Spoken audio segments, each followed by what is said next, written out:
machrují takhle před sebou Američan, Rusák a Bača ze Slovenska a ten Američan říká, my máme u nás tak dlouhý hangár na letadlo, že letadlo s plnýma nádrž to nepřeletí na druhý konec. A Rusák říká, u nás, když vaříme borš, to tak veľký chrnec, že polívku míchají 2 jaderné ponorky.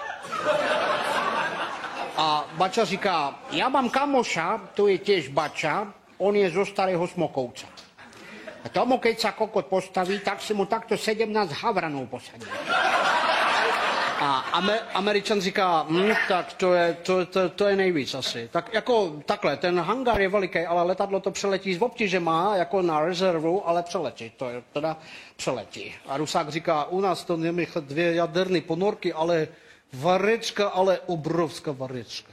A ten Bača, aj ja som klamal, on nie je zo Starého Smokovca, on je z Nového Smokovca.